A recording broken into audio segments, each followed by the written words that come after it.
Bonsoir tout le monde.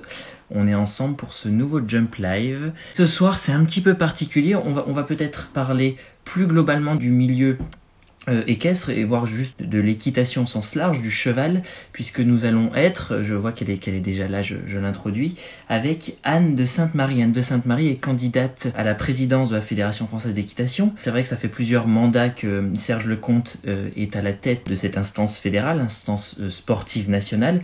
Et puis, on trouvait ça intéressant de pouvoir comprendre un petit peu déjà quels sont les enjeux quand on est à la tête d'une fédération sportive, comment le processus démocratique se fait-il pour les élections, tout simplement, qui peut être élu, comment, et si moi demain j'ai envie de changer les choses dans l'équitation au sens large, eh bien finalement, qu'est-ce que je dois faire pour porter mes valeurs et autres. Et puis, Anne nous donnera son constat sur toutes ces années passées, et puis, pourquoi pas, des perspectives. En tout cas, si elle se présente, c'est parce qu'elle considère qu'il y a peut-être des choses qui ne vont pas. Donc, qu'est-ce qui marche, qu'est-ce qui ne marche pas? Et puis, qu'est-ce que on peut faire pour tous se fédérer autour du cheval, le cheval loisir, le cheval médecine, le cheval sportif de haut niveau. Et donc, on va essayer de parler de tout ça avec Anne. Bonsoir Anne. Bonsoir. Merci beaucoup de nous avoir rejoints. J'espère que j'ai bien introduit. J'ai essayé de balayer un peu tout le spectre, en tout cas tout ce qui peut être intéressant ce soir de creuser. Tu es candidate à la présidence de la Fédération française d'équitation, mais plus largement, tu es une passionnée, une équitante. Et puis j'imagine que tu es partie à la rencontre de nombreux acteurs pendant cette année de campagne. Et puis, c'est ça qu'on aimerait voir un petit peu. Qu'est-ce qui concrètement sur le terrain marche, ne marche pas, selon toi, évidemment, ça, c'est des propos personnels. Et puis, voir comment on peut avancer. Et puis aussi, comment finalement le président de notre fédération qui nous représente est-il élu? Personnellement, je ne le sais pas trop non plus et c'est intéressant de savoir un petit peu comment le processus démocratique marche derrière et puis comment on amène à la tête quelqu'un qui a des projets. Déjà, j'imagine que le confinement a dû revoir un petit peu tes plans. Comment ça s'est passé pour toi? Est-ce que tu peux peut-être te présenter? Je sais que tes parents ont joué un gros rôle dans l'élevage français. Oui, tout à fait. Bah, écoute, si tu me demandes de me présenter aujourd'hui, moi, je suis enseignante et dirigeante d'établissement équestre. D'accord. Et c'est vrai que j'ai un parcours où je suis née dans la filière, je suis passionnée de chevaux d'abord, de sport.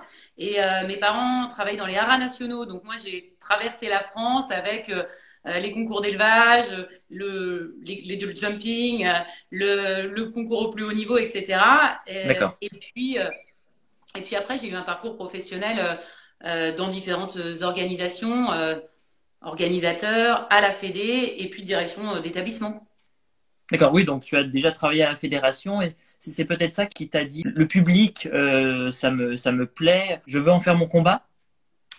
Ouais, je pense que c'est d'abord parce que j'ai des convictions que j'ai travaillé à la Fédé. Parce que c'est vrai que moi, voilà, c'est comme ça, j'ai un vrai intérêt pour l'intérêt général. Penser des systèmes et faire penser des choses qui soient bien pour tout le monde. Donc oui, et quand je suis passée dans cette fédération, j'ai vu à la fois une très belle fédération et à la fois c'était autour des années 2012, c'est là qu'on a commencé à perdre des licences. Bah, une fédération qui avait un peu du mal à se réinventer face à des défis de société majeurs. Le principal enjeu des fédérations, ce sont le nombre de licenciés. C'est sur ça qu'on jauge. On dit toujours le foot, c'est le premier sport, l'équitation, c'est le premier sport féminin. Et le quatrième sport, maintenant, on a dégringolé d'une place au niveau homme-femme. C'est cet indicateur-là que le ministère des Sports et peut-être même le comité olympique regardent. Alors c'est un indicateur et c'est vrai que tu as raison, il sert à faire des classements. Après, les classements, ça vaut ce que ça vaut. Moi, je pense que c'est loin d'être le seul indicateur. Parce que quand tu fais du quantitatif, tu oublies un truc très important qui s'appelle la qualité. Et c'est pas en comptant le nombre de licenciés qu'on va savoir la réalité du terrain dans nos clubs, de ce qu'on partage comme passion, comme technique, comme engouement, etc. Donc c'est un indicateur, mais il est loin d'être suffisant, ouais. Et donc, on a une équipe en place depuis pas mal d'années avec laquelle tu as collaboré. Comment ça chemine dans sa tête de se dire, bon, bah, finalement, j'ai peut-être ma place pour que les valeurs que j'incarne et qui sont peut-être pas en adéquation avec ce qui est proposé maintenant, eh ben, je vais entrer en bataille. Est-ce que tu peux nous expliquer peut-être les formalités et puis aussi le parcours, c'est finalement un projet entrepreneurial, entre guillemets. Oui, tout à fait. Bah, c'est-à-dire que quand tu as envie de faire bouger les choses, tu essayes de le faire à l'intérieur d'un système, et puis quand tu vois les limites d'un système, parce que voilà, on est sur un système qui a très bien fonctionné, qui a eu de très beau succès, mais qui depuis bientôt une dizaine d'années, clairement commence à être obsolète. On est au bout d'une histoire et on est dans un logiciel qui a vécu. Et donc à partir de ce moment-là, on essaye de s'engager, et puis en fait, on n'arrive pas à être entendu. Donc, et quand on se rend compte qu'on n'est pas tout seul à pas être entendu, et quand on va sur le terrain et qu'on a exactement le même ressenti, eh bien, on finit par se dire, et si nos constats, et si nos valeurs, et si notre projet ne méritait pas d'être portés, et de constituer une alternative en fait. Matériellement, cette alternative, elle se constitue comment? Tu es la seule qui incarne ce projet, il y a toute une équipe, et puis ensuite, on va arriver justement à l'élection. Comment ça se passe? Quand est-ce que c'est? Non, t'es pas tout seul, parce que tout seul, tu peux déjà rien faire. Oui, Et puis oui, surtout, quand tu présentes une liste en fait. Tu d'accord. présentes une liste de 30 personnes avec des statuts bien spécifiques. Et moi, je trouve qu'il faut aller au-delà de la liste. Il faut vraiment une équipe, une dynamique, parce que un projet, c'est porté par une personnalité, une énergie, bien sûr, des compétences, mais surtout une équipe, parce que les hommes ou les femmes providentielles, ça, c'est l'ancien monde, hein. L'enjeu, c'est de savoir s'entourer, faire participer tout le monde, et déléguer. Donc ouais, tu as vraiment toute une équipe autour du projet. Et quand on est parti en campagne le 1er novembre, en effet, il y a toute une équipe déjà de soutien. Et puis après, tu as des équipes qui travaillent. Les élections, comment ça se passe? Qui vote? Et puis, quelles sont les dates? Alors, qui vote d'abord? Ce sont les centres équestres qui votent. Plus précisément, ce qu'on appelle les membres actifs, puisqu'on a une petite part des centres équestres qui a été récemment exclue du vote. Et en fait, chaque club amène son nombre de licenciés, c'est-à-dire qu'il vote au prorata de son nombre de licenciés. C'est un vote électronique. Et quant à la date, aujourd'hui, on est une des rares fédérations à ne pas encore avoir de date programmée d'élection. Traditionnellement, ça se passe en novembre. Donc, on De l'année attend. olympique. Comment? De l'année olympique? C'est Alors, tous les 4 ans? traditionnellement, ça se passe à l'issue des Jeux Olympiques, avant le 31 décembre, à l'issue des Jeux Olympiques. Donc là, comme les Jeux Olympiques ont été reportés, la ministre a publié un décret qui permet d'organiser les élections plus tardivement, mais à D'accord. condition que la fédération, si elle souhaite l'organiser plus tard, convoque une assemblée générale extraordinaire pour que tout le monde soit d'accord avec ce principe. Et donc, c'est tous les 4 ans qu'on change. Ouais, c'est tous les 4 ans, ouais. 4 ans, c'est très court finalement. C'est moins qu'une présidentielle, que les députés, que les maires. On peut faire quelque chose en 4 ans ou on vise forcément le long terme avec son équipe? En 4 ans, c'est vrai que c'est difficile. Moi, je pense véritable projet, il s'inscrit déjà sur 2 mandats. En revanche, faut peut-être réfléchir à pas trop plus, parce qu'il y a quand Hmm. même une société qui va de plus en plus vite, et il y a un véritable besoin de renouvellement des équipes. Mais tu as raison, 4 ans, c'est court. C'est plutôt, si tu veux t'inscrire dans le long terme, je pense que 2 mandats, ça commence à être du solide. Tu parlais de toute une équipe à fédérer et à faire adhérer autour d'un projet. Comment on va sonder un petit peu ce qui se passe sur le terrain? Et j'imagine que tu dis que tu es rentré en campagne en novembre, mais c'est un travail permanent que tu fais depuis des années, finalement, ce contact avec les gens. Qu'est-ce qui ressort? Est-ce que l'équitation est déjà bien vue à l'extérieur de cette bulle? Est-ce que les centres équestres se sentent en pleine possession de leurs moyens et sur une pente montante? C'est vrai qu'on parle beaucoup de haut niveau à travers ce jump live, mais c'est intéressant aussi parce que le cheval nous relie bien plus largement le jumping de haut niveau, de voir un petit peu comment on est perçu et comment on vit de passion cheval en France. C'est pour ça que moi, la première chose qu'on a fait, c'est d'aller sur le terrain. Donc moi j'ai organisé 86 réunions dans beaucoup de départements, une grande majorité des départements, et là d'aller vraiment rencontrer les acteurs, et d'ailleurs largement, hein, que ce soit des clubs, des écuries, des cavaliers, parce que moi je crois qu'on ne peut pas opposer les choses, hein. Une fédération, c'est une communauté, c'est et le sport de haut niveau qui est la vitrine, qui fait rêver, et les clubs qui mettent à cheval les cavaliers, etc. Comment elle est perçue, cette fédération? Elle est déjà perçue très loin, hors sol. Ça, c'est vraiment la première chose qu'on entend, hein. C'est loin, etc. Et puis ensuite, il faut quand même parler de la réalité. On a traversé des difficultés économiques majeures, on a une qualité de vie des dirigeants qui se dégrade, on a des dirigeants qui sont isolés. Et ça, c'est très dur à vivre d'une part, et en même temps, il y a un peu un paradoxe, c'est-à-dire qu'on est une fédé riche avec des professionnels pauvres. Et ça, c'est vrai qu'aujourd'hui, il y a quand même un ras-le-bol, et un ras-le-bol qui est accentué par un déficit de démocratie, avec une écoute qui manque. Et c'est pour ça que nous, la première chose qu'on voulait faire, avant même de proposer des mesures, etc., c'était d'écouter les gens. Ils se sentent pas écoutés. Finalement, c'est la première fois qu'on va les voir en disant oh, racontez-moi votre vie, entre guillemets. Écoute, je ne sais pas si c'est la première fois, mais en tout cas, la démarche de systématiquement réunir des professionnels entre eux et en leur disant, ben voilà, ça c'est notre vision, c'est notre constat, maintenant, allez-y, vous en pensez quoi, vous iriez où, vous faites quoi? Bah, l'expérience que j'ai vécue déjà, c'est d'être très bien accueilli, avec beaucoup de chaleur, des expériences humaines formidables. Franchement, il y a des livres à écrire, et à la fois des gens qui avaient vraiment des choses à dire. J'ai rencontré des gens qui avaient des vraies qualités, et je pense qu'en effet, on le fait jamais assez. Notre cher Pascal Boutreau me coupe l'herbe sous le pied. J'allais dire, nous, enfin, personnellement, je suis dans le haut niveau du jumping et puis on vit pour ça un petit peu, mais le cheval, c'est tellement pluriel. Quand on est à la tête de ça, on est à la tête de tout et de rien. Comment tout est sectorisé? Quel est l'organigramme? Pascal dit, est-ce qu'à force de vouloir faire plaisir à tout le monde, n'y a-t-il pas trop de branches et de disciplines faisant de la FFE une énorme machine à gaz? C'est vrai que le cheval, c'est tout et c'est aussi un énorme poumon économique en plus du loisir. Ben, en fait, je pense que tu simplifies très vite les choses en mettant le cheval au cœur. Parce que ce qui Oui. réunit tout le monde, que tu fasses du haut niveau, que tu ailles sur la plage, tu fasses de la médiation, c'est que tu as la relation avec le cheval. Et ça, quand tu as cette lecture-là, ça simplifie les choses. Parce qu'après, évidemment, qu'il y a une multitude de disciplines. Et ça, moi, je trouve que c'est une bonne chose. La seule chose, c'est qu'on ne peut pas tout faire bien. Si on veut faire les choses bien, eh bien, il faut se spécialiser, il faut choisir une discipline, un secteur, un marché, ce qu'on veut. Et ça, si on veut répondre à cet enjeu de qualité, eh bien, il faut qu'on accompagne les structures, soit les écuries, les clubs et même les cavaliers, à trouver leur identité, à s'épanouir dans cette identité, à s'épanouir aussi économiquement. En plus, ça nous permettra de travailler ensemble. Donc moi, je pense que cette diversité, c'est vraiment une richesse, hein, entre la ville, la campagne, la montagne, la forêt, le sport de haut niveau, le loisir, le tourisme équestre. Et moi, je le vois comme une richesse, en tout cas. On peut peut-être revenir à la base, je ne l'ai pas abordé, mais quel est le rôle de la Fédération française d'équitation? Alors le rôle, bah alors soit je te fais une lecture statutaire, donc elle délivre les licences, elle organise les compétitions, elle est un acteur de la formation professionnelle, elle s'occupe du développement de la pratique. Et puis, si je te partage ma vision, moi je crois que c'est d'abord elle fédère une communauté. Et la communauté, eh bien, elle part du licencié, du club, des enseignants, des officiels de compétition, des organisateurs, des cavaliers professionnels.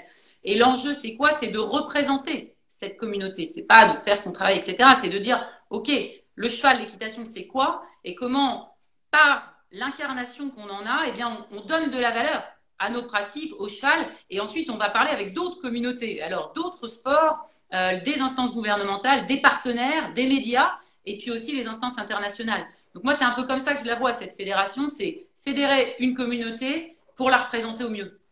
Et quand on s'attaque à ce gros bébé, finalement, comment tu fais? Tu balais discipline par discipline. On voit aussi qu'il y a le cheval, je l'ai introduit un peu comme ça, le cheval médecine, en tout cas l'équithérapie. Ça fédère aussi un nombre d'emplois assez très important dans certaines régions, notamment la Normandie. Et puis ensuite, j'imagine que le président de la FFE est amené à travailler avec le président de la EEF, de la FEI. Comment on essaye, parce que tu es extérieur à tout ça, donc tu n'as peut-être pas toutes les clés, tous les contacts, puis tous les rouages de cette vieille mécanique pour savoir comment ça fonctionne. Ça fait pas peur, on arrive à comprendre quand même. Il y a une transparence qui est faite sur tout ça, et puis nous, à l'extérieur, on peut quand même comprendre comment tout marche. La chance que j'ai, c'est que j'ai travaillé à la fédération, donc je la connais vraiment très bien de l'intérieur en tant que personnel fédéral. Et puis ensuite, j'avais pris un mandat de vice-présidente du comité régional d'équitation d'Île-de-France, donc aussi sur le volet élu.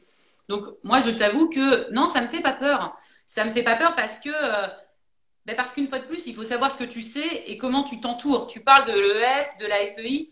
Moi, j'ai participé pendant 4 ans tous les ans au Sport Forum, à l'Assemblée générale de la FEI. J'étais de la création de l'EF avec Christian Payot à l'époque, puisque je l'accompagnais sur cette création. Donc tout ça, tu parles notamment de sujets que je connais très bien. Après, tu as raison, on peut pas tout connaître. C'est un peu comme les clubs.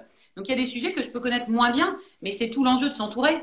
Et donc sur le projet, par exemple, pour l'écrire, pour le réfléchir, je travaille en groupe de travail et ensuite on le partage avec le collectif pour s'assurer que c'est les mêmes valeurs, la même direction. Mais c'est sûr que tu peux pas être à la tête d'une fédération qui fait 42 millions de budget, qui est 180 personnels à peu près, en connaissant tout le moindre détail. Oui. Donc, c'est vrai que c'est pour moi un vrai enjeu d'être un chef de projet, un leader et qui est capable de structurer et de déléguer. Il y a la FFE, et puis ensuite tu parlais d'un comité régional d'Île-de-France. Il y a des creux, des CDE, tout est très bien hiérarchisé et décentralisé, où tout finalement se passe quand même au siège de la FFE. On dit que la France, c'est Paris en point central, c'est pas très décentralisé, et puis on le voit, tous nos ministères sont à Paris et autres, si on prend la politique au sens plus large. C'est pareil au sein des instances fédérales?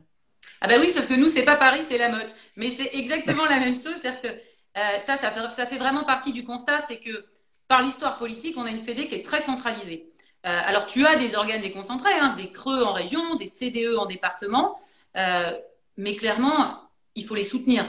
Et il faut les soutenir avec des moyens financiers et des moyens humains. Parce qu'aujourd'hui, ils sont dans la difficulté et pour autant, ils sont en première ligne dans toutes les crises. Et alors celle qu'on vient de vivre particulièrement. Tu as eu des CDE et des creux qui ont été extrêmement sollicités et qui ont montré à quel point c'était très très important d'avoir des interlocuteurs de proximité. Toi, tu as une affinité peut-être plus avec le saut d'obstacle, l'élevage. Comment on se renseigne finalement? On est obligé d'aller voir les athlètes un par un aussi pour essayer de sonder. Et puis, plus largement, quel premier constat tu as fait et puis quelle première piste de changement sur un an, sur 2 ans, pour un deuxième mandat si on part sur temps. Mais est-ce que tu commences à échelonner des choses très concrètes et est-ce que tu peux nous en parler un petit peu? Alors, comment on s'y prend?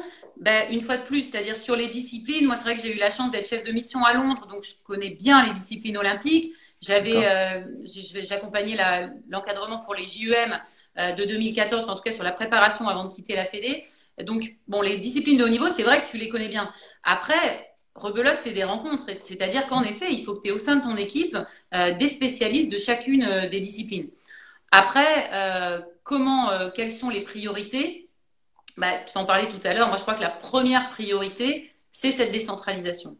C'est D'accord. vraiment rapprocher du terrain. La deuxième, c'est la formation. Je crois que j'ai écouté tes lives et je pense qu'on en parle beaucoup. C'est un sujet très compliqué, mais où il faut être courageux. Et puis ensuite, c'est la promotion, c'est comment vendre. C'est-à-dire qu'une fois qu'on a fait ce pari de la qualité, etc., ben, comment on vend nos prestations et mais on vend tout. On vend l'excellence française à l'international pour attirer des propriétaires ou des partenaires, mais comment on vend de l'équitation à un enfant, à un adulte, dehors, dedans. Et je pense que c'est ça les priorités. Après, le catalogue des mesures viendra plus tard, et ça, on le communiquera aussi plus tard. Tu comprends bien qu'il y a des enjeux de tactique, mais en tout cas, ça, c'est les priorités, ouais. Sur l'entre-soi, tu évoquais un petit peu le fait de péter les frontières et puis d'aller voir ailleurs parce que c'est pas en allant voir un équitant qu'on fera un nouvel équitant. Il faut intéresser les gens et pas seulement ceux qui peuvent venir dans le cheval pour monter, pratiquer, mais ceux aussi qui peuvent venir financer. On a eu Christophe Hameux qui l'a très bien dit sur ces événements. On n'a peut-être plus juste les marques équestres traditionnelles qui vont exposer. On a Airbus, on a des enceintes connectées, on a tout un tas de choses. Euh, Comment on fait pour aller au-delà des frontières? Jean-Maurice Bonneau nous disait aussi quand il était entraîneur et sélectionneur de l'équipe de France, eh ben, il s'inspirait du management d'autres coachs très célèbres, mais dans d'autres sports. Est-ce qu'il faut recréer toutes ces synergies entre business, entre sport, entre fédérations? Je pense que le point essentiel, c'est de s'ouvrir. Parce que c'est vrai, on est un petit milieu, on est souvent entre nous, on a un travail très chronophage avec les chevaux, donc on a peu de temps. Mais si on n'arrive pas à s'ouvrir sur la société, on va se retrouver déconnecté. Donc ça, tu as complètement raison, c'est s'ouvrir, mais c'est s'ouvrir à chaque niveau. Bah, par exemple, c'est prendre des méthodologies qui marchent. Bon, moi, j'ai fait une école de commerce. Eh bien oui, quand tu fais la promotion, quand tu fais du marketing, c'est la même chose pour plein de produits, pour plein de services. Sauf qu'en plus, nous, on a la chance d'avoir quelque chose d'exceptionnel qu'est le cheval. Donc, marketer quelque chose d'exceptionnel, c'est quand même plus simple. Et ensuite, en effet, c'est s'inspirer. Tu vois, mon premier séminaire d'équipe de campagne, j'ai été l'organiser à Marcoussis parce que à chaque fois que tu vas rencontrer d'autres sports, mais tu apprends des choses fantastiques. Ils ont notamment mené une action sur la sécurité, mais extrêmement volontariste et remarquable. Et ça, c'est un enjeu majeur également pour nos disciplines. Et toujours avoir l'éclairage du grand public, ça nous fait forcément défaut. Et je sais qu'il y a un sujet qui te tient à cœur, c'est le bien-être animal. Si on regarde nos pratiques avec nos propres yeux, eh ben, on va avoir de sérieux problèmes. Donc c'est là qu'il faut en plus aller chercher. Oui. Moi, j'ai organisé une des premières conférences sur ce thème éthique et bien-être du cheval. Bah, t'invites Axel Kahn. Parce que Axel Kahn, quand tu le mets autour de la table avec Jean-Maurice, mais aussi avec Francis Desbrosses ou avec Laurent Elias, bah, tu as un échange qui est bien plus riche que si on était restés tous les trois autour de notre café. J'ai eu une discussion il y a peu à ce sujet. On a vu à Rotterdam, au championnat d'Europe, une association qui lutte pour le bien-être animal, peut-être de façon un peu extrême, en tout cas qui comprend peut-être pas ce qu'on fait sur un cheval. Et je me disais, c'est un avis totalement personnel, ça n'engage pas Jump Inside, mais je suis contre les cirques. C'est quelque chose, j'ai énormément de mal. Je me dis, mais Théo, tu es bête, tu es naïf parce que tu es contre les cirques et puis tu baignes dans le monde de l'équitation où on enferme un cheval dans un box 4x4, 7 jours sur 7. 4x4, c'est encore un grand box. Et donc, je sais jamais trop où situer ça. Toi, comment tu vois les choses? Le cheval, c'est quand même, ça a toujours été l'ami de l'homme. Sans nous, il serait peut-être plus là. Est-ce qu'il y a toute cette histoire à raconter de nouveau, toute cette historique à recreuser pour faire comprendre à ceux qui ne sont pas dans le cheval que c'est pas que du dominant-dominé. Moi, je crois il faut reconnaître un truc, c'est que quand on est homme ou femme de cheval, on aime les chevaux, on les respecte. Et moi, je connais pas un éleveur, un cavalier, un entraîneur qui te disent pas, j'ai évolué dans mon parcours, j'ai changé ma méthode, je sèvre plus mon poulain pareil, je prépare pas mon championnat de la même manière, etc. Et donc, c'est accepter de dire, ben oui, on évolue. Et oui, parce que on connaît de mieux en mieux les chevaux, grâce à la science notamment, on évolue. Et après, eh bien, c'est de partager toutes ces connaissances avec le grand public, mais de manière très ouverte et pédagogique. C'est de dire ce qu'on fait, de dire ce qu'on fait de bien et de partager avec les gens une conviction qui nous oppose aux animalistes, c'est de dire on revendique la relation entre l'humain et le cheval. Parce qu'il ne faut pas se tromper, les animalistes, ils veulent pas le bien-être des animaux, hein. Ils veulent pas de relation. Et nous, on revendique la relation parce que, avec notre expérience, avec ce qu'on sait et avec ce qu'on va encore faire mieux tout le temps, hein, eh bien, on sait qu'il existe une relation équilibrée entre l'humain et le cheval. Et c'est ça qu'il faut qu'on revendique. Oui, c'est vrai que ces associations sont extrêmes et puis il y a un certain décalage avec la réalité, mais du coup, c'est vrai qu'elles peuvent drainer pas mal de monde et c'est vrai que c'est à nous, tu l'as dit, avec bienveillance et de pas s'opposer parce que ce serait se tirer une balle dans le pied finalement. On doit prendre ça pas méchamment, en tout cas, on doit se dire bah c'est peut-être de notre faute, on n'a peut-être pas assez expliqué ce lien qui nous unit et on doit le faire avec bienveillance et discuter avec eux et surtout pas se refermer et créer un fossé qui nous amènerait peut-être à la disparition de certains sports. Mais on doit répondre aux questions. Les gens nous posent des questions. On n'est pas là pour les juger. Est-ce qu'elles sont intelligentes? Est-ce qu'elles ne le sont pas? Est-ce que c'est des questions de citadins? On a les réponses. Et c'est ce qui est important aussi, c'est qu'on a besoin de la crédibilité et de la légitimité d'autres que nous. Ouais. Parce que il faut se mettre une seconde dans la peau de celui que tu décris qui est contre les cirques. On est les bourreaux pour cette personne. Donc, on a besoin d'autres que nous pour dire que, eh bien oui, scientifiquement, c'est prouvé que l'exercice physique apporte du bien-être aux animaux. C'est prouvé que les chevaux se déplacent 40% de leur temps, etc.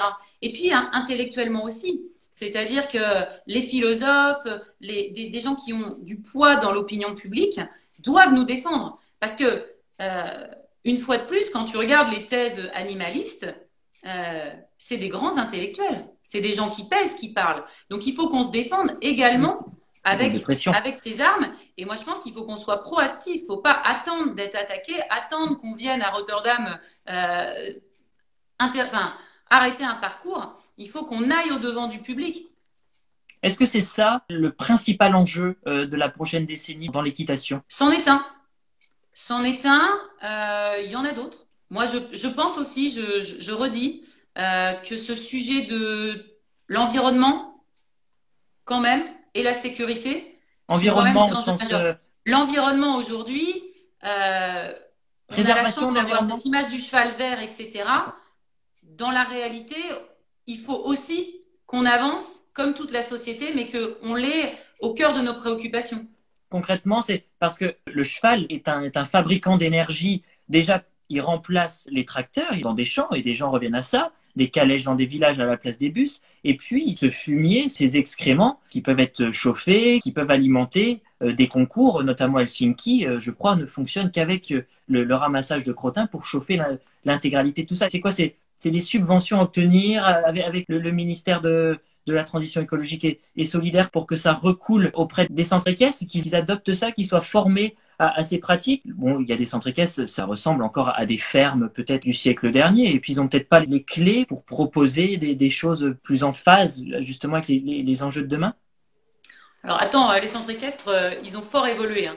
Et Oui, t'as, oui, oui, t'as quand même oui, t'as aussi des infrastructures de qualité. Et je pense totalement. que c'est pas un problème de centre équestre, c'est un problème de filière. Parce D'accord. que, en fait, il faut qu'on innove. Le gros de notre impact écologique, c'est quoi? C'est l'eau qu'on met dans nos carrières. Et ça, c'est pas, c'est tout le monde qui met de l'eau dans sa carrière. C'est la récupération en effet des eaux de pluie et puis c'est le transport. Faut pas se cacher derrière son petit doigt. On a un vrai sujet autour des transports. Donc comment on imagine, et je sais que Christophe y travaille, hein, Christophe Hameux t'en parlait tout à l'heure, des événements qui soient plus responsables, avec pourquoi pas sur des petits circuits, des circuits plus locaux, des transports où, par exemple, on mutualise dans un même événement différentes compétitions, y compris des compétitions d'autres sports. Mais faut, voilà, faut pas se cacher derrière son petit doigt. Hmm. Entre les transports et l'eau, on a des impacts importants. Et par contre, en innovant, il n'y a pas de raison qu'on ne trouve pas de solution. Que ce soit avec du photovoltaïque sur nos manèges, que ce soit en effet avec des solutions pour arroser nos carrières, on peut trouver des solutions et il y a des pistes intéressantes, notamment avec la méthanisation, mais il faut bien le voir globalement. C'est vrai que quand on pointe du doigt les transports, quand on se dit que ça fait 10 ans qu'on va de Miami à Aix-la-Chapelle en passant par Hong Kong, on se dit mais et d'un week-end à l'autre, il n'y a aucune cohérence, ça n'a pas été réfléchi en tout cas sur ce principal enjeu qui est le dérèglement climatique et qui est un dérèglement climatique ou pas d'ailleurs, la question ne se pose pas, on doit respecter la terre sur laquelle on est. Et c'est vrai que on se dit ça n'a peut-être pas été pensé. Et Christophe nous disait, voilà, peut-être régionaliser ou en tout cas se mettre tous autour de la table et puis faire quelque chose d'assez logique, qu'on n'ait pas à partir et à faire les quatre coins du monde. Bon, après, on a Olivier Bossard hier qui est dans le transport de chevaux. Il faut quand même qu'il puisse aussi transporter les chevaux. Ouais, et puis surtout, c'est pas que ça n'a aucun sens parce que tous ces merveilleux événements qu'on vu le jour partout dans le monde, ça a aussi permis d'amener le sport sur des Ouais, continents et dans des endroits où il n'existait pas. Et ça veut dire qu'on a partagé notre passion. Donc moi, je remets pas ça en cause. Ce d'accord. que je dis, c'est que et l'enjeu du réchauffement climatique et les contraintes, les normes et l'économie, hein, ça va devenir très cher de faire le plein de nos camions. Eh bien, il faut une fois de plus, qu'on anticipe et qu'on essaye de raisonner ces systèmes-là. Et c'est pas une fois, faut toujours être dans l'évolution, hein. Moi, je crois pas dans les révolutions, hein. C'est raisonnons, progressons et on va trouver des solutions ensemble.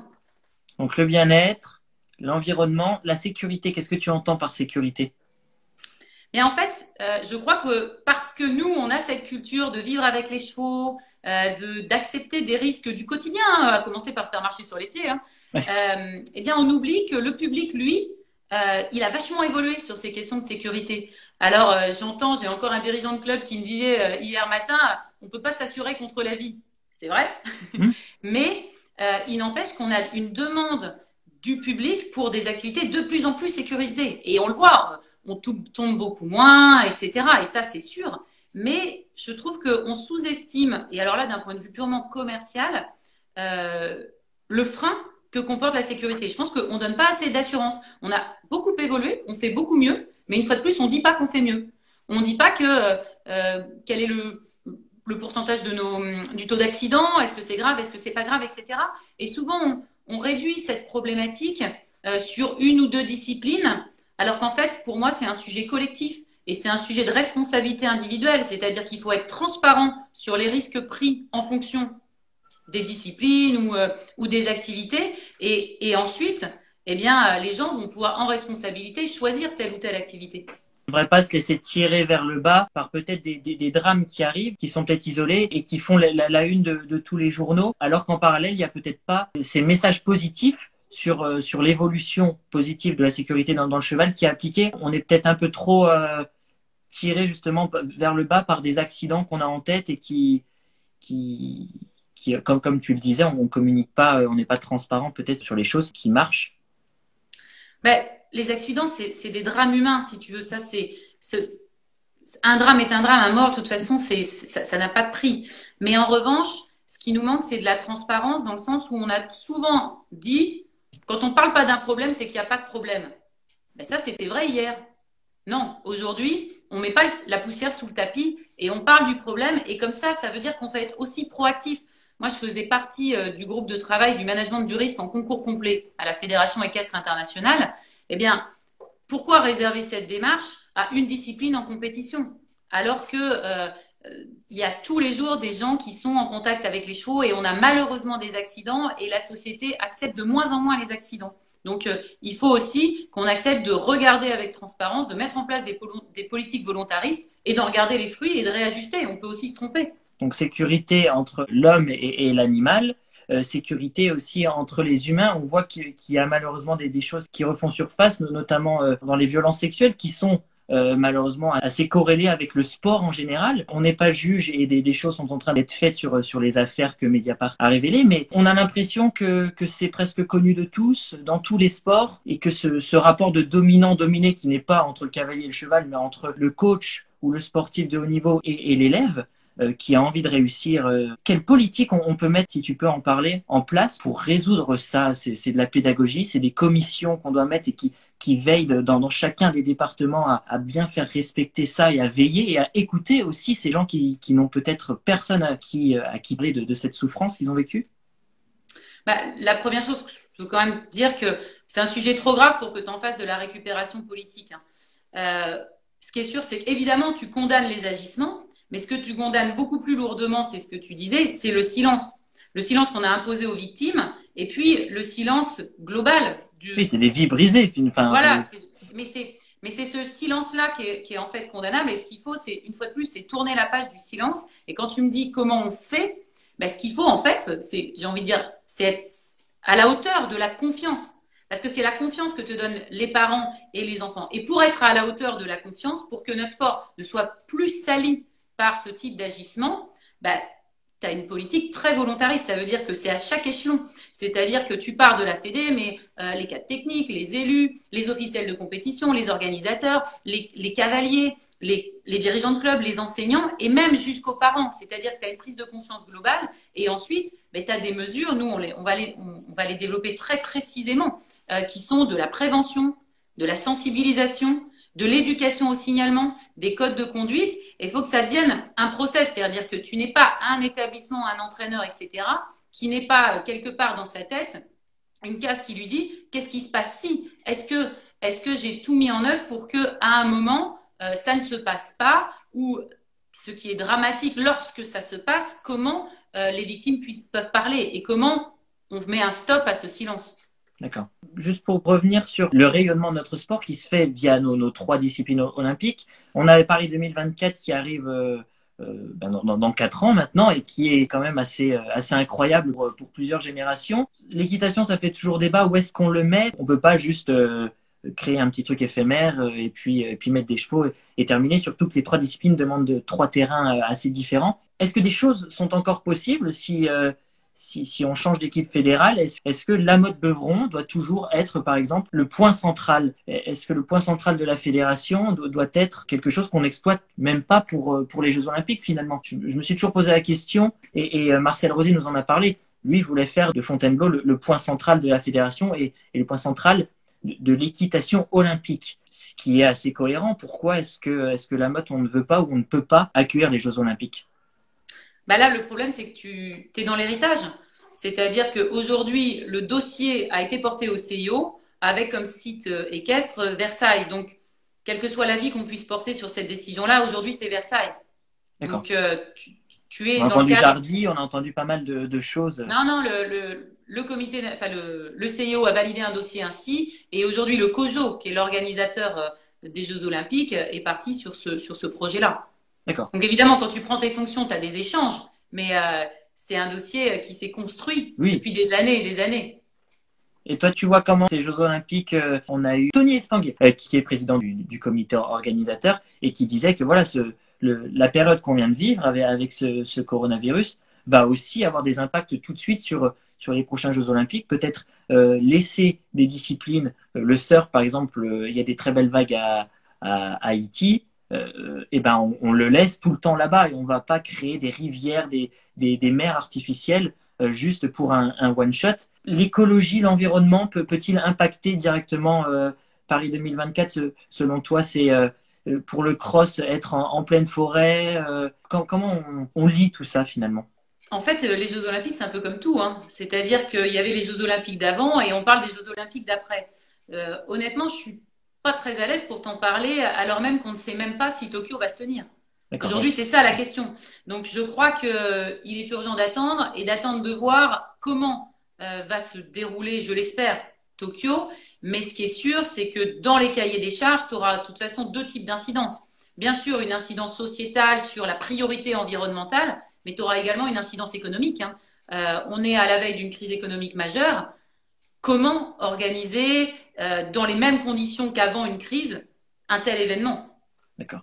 Je prends une question de Léa. Certaines chutes ou accidents ont lieu en étant encadrés. Peut-être peut-on parler de formation et de compétences des enseignants incapables de voir les fautes réalisées du cavalier ou un cavalier ne correspondant pas au cheval. Ouais, ben, la formation, je le disais en préalable, je crois que s'il y a un seul sujet à retenir, ça fait partie de cela. On a des enseignants qui ont été formés à énormément de choses, avec des temps de formation qui se sont fortement raccourcis, des prérequis qui également, prérequis techniques j'entends, hein, qui ont diminué. À un moment où on avait besoin énormément d'enseignants parce qu'on avait une croissance, on avait une croissance. Aujourd'hui, c'est plus le cas. Et aujourd'hui, une fois de plus, si on fait le pari de la qualité des activités, on ne peut pas faire l'économie de repenser le circuit de formation. Mais dans le circuit de formation, il y a bien sûr la formation initiale. Ça, c'est la partie émergée de l'iceberg. On parle tout le temps de ça. Mais moi, je ne crois pas qu'on produira des experts à 21 ou 22 ans. Je crois qu'il faut aussi investir le champ de la formation continue et de dire qu'on se forme tout au long de la vie. Et ça, c'est vraiment essentiel. Et l'autre chose, c'est la reconnaissance du métier. Moi, je suis un peu sensible avec la critique systématique de l'enseignant. L'enseignant, il est nul, etc. Qu'il y ait des problèmes, bien sûr. Par contre, à force de dire au public que nos enseignants sont nuls, est-ce qu'on se tire pas une balle dans le pied? Et la première balle qu'on se tire, c'est que plus personne ne veut être enseignant. Aujourd'hui, on a moins 2, moins 3% de gens qui rentrent dans des cursus d'enseignants. Si vous avez l'occasion d'aller parler avec des gens des courses, ce qui m'arrive régulièrement de faire, ça fait 10 ans qu'ils n'ont plus personne pour embaucher. Aujourd'hui, on a des entreprises qui ferment parce qu'ils n'ont personne à embaucher. Donc, il y a un enjeu de technique, de qualité évident, mais il y a un enjeu d'attractivité. Et moi, je parie sur l'humain et je veux investir sur l'humain et je veux que nos enseignants demain soient nos ambassadeurs et que ce soit eux qui donnent envie à la fois de pratiquer, mais aussi de faire nos métiers. À l'image des chefs de piste qu'on a accueillis qui nous disaient eh ben, on ne peut pas être chef de piste 5 étoiles tout de suite. On a 4 niveaux nationaux, puis 4 niveaux internationaux. Est-ce qu'il ne faudrait pas, du coup, faire ça au niveau des enseignants et se dire, eh ben, au début, tu commences sur des, je sais pas, la maternelle, puis le CP, des cours baby poney, galop 1, galop 2. Et en fait, on ne peut pas tout de suite former des galops 5, 6, 7, voire plus. Et ça se fait par échelon. Et justement, ça rejoint peut-être la formation continue que tu dis. C'est pas on apprend tout pendant 2 ans, voire peut-être même moins maintenant, BPGEPS, DEGEPS et ces choses-là. Mais on apprend, on valide tout au long de notre vie. Et puis, on a toujours des objectifs. C'est pas à 23 ans, on est enseignant, terminé, on passe notre vie dans un manège. Et ben chaque année, on vise. Eh ben, je veux enseigner à des galops 4, je vais me reformer, me remettre à la page, relire, réapprendre l'histoire équestre. C'est ça la clé peut-être? Ah, moi, je crois fort à ce parcours tout au long de la vie, mais je crois aussi aux spécialités. C'est-à-dire que c'est pas plus facile de faire du baby poney, détrompe-toi. Il faut des gens extrêmement compétents pour faire du baby poney et pour avoir des débutants. Et on fait parfois l'erreur de mettre des jeunes enseignants avec les enfants. C'est un peu, tu sais, à jeune cavalier, vieux cheval et à vieux cavalier, jeune cheval. C'est un peu pareil dans la pédagogie. Non, c'est vrai. Ce qui est intéressant surtout, c'est de dire qu'on a des métiers tellement vastes. Tu vois, t'en parlais, la médiation par le cheval, le tourisme équestre, la performance, qu'on a des parcours de vie formidables. Et aujourd'hui, on a trop tendance à dire à un jeune, eh ben, écoute, tu sais ce que tu vas faire, tu vas rester au milieu de ta carrière à faire la même chose jusqu'à tes 70 ans. Mais c'est fini, ça. Il n'y a pas un jeune qui signe pour ça. Alors qu'on a des tonnes de choses à lui proposer et des parcours où il pourra changer de parcours. Il pourra, et oui, faire du débutant, il pourra faire de perfectionnement, il pourra aussi être formateur de formateur, il pourra faire plein de choses. Mais si on lui dit pas que, eh bien oui, on va l'accompagner dans cette progression professionnelle, on va lui permettre d'avoir de la mobilité dans sa vie, eh ben il signe pas. Solène rejoint ce que tu dis. Pour elle, l'erreur, c'est au contraire de effectivement toujours penser jeune enseignant à jeune cavalier. Alors que, effectivement, il y a besoin d'une forte expérience pour transmettre les bases. C'est une erreur de ma part. Arnaud Fontenelle dit, c'est vrai que c'est assez bien illustré, c'est comme un moniteur de ski qui ne peut pas descendre la piste noire alors qu'il enseigne à des skieurs sur piste noire. C'est vrai que là, ce serait impensable. Oui, mais ça, c'est l'enjeu technique, hein. Mais l'enjeu technique, je crois qu'on est à peu près tous d'accord là-dessus. Et après, l'autre enjeu, c'est de dire on met la technique au service du projet du cavalier. C'est-à-dire que sans technique, bien sûr, on ne peut pas servir le projet. Mais derrière, se mettre au service, ça veut aussi avoir développé des savoir-être, du relationnel, le sens de l'autre, la relation à l'autre. Et tout ça, moi, je pense qu'il y a trois enjeux majeurs dans la formation. Il y a la connaissance du cheval, la technique et les savoir-être. Et que si tu passes à côté de ça, tu répondras pas aux envies du public de demain. Eh ben, merci beaucoup, Anne. On a plutôt balayé tout. Si tu devais transmettre un message, tu rentres pas dans les cases de nos précédents invités, mais en tout cas, est-ce qu'il y a un message que tu souhaites faire passer de manière générale pour les équitants, les passionnés de cheval qui nous regardent? Eh ben, qu'on a un très bel avenir. On a subi une crise très difficile. Ça a été vraiment très difficile pour tout le monde, hein. Ça a été difficile pour les clubs qui n'ont pas eu de chiffre d'affaires avec des charges. C'est très difficile pour les cavaliers. Moi, je milite pour la reprise des compétitions parce que c'est vital pour eux, que ce soit les cavaliers professionnels ou les clubs et les amateurs. Mais que moi, je suis persuadée qu'on va s'en sortir parce qu'on a une capacité de résilience, on a une capacité de travail et on a alors un boulevard, en tout cas un boulevard à travailler avec un cheval qui va répondre demain aux attentes de la société, de nature, de bien-être, de plaisir. Donc, moi, je suis très optimiste. Eh ben, merci beaucoup de nous avoir éclairé sur l'état actuel de notre filière au sens large et puis les perspectives d'avenir. C'était très chouette. Merci beaucoup et puis à très Merci vite. Théo.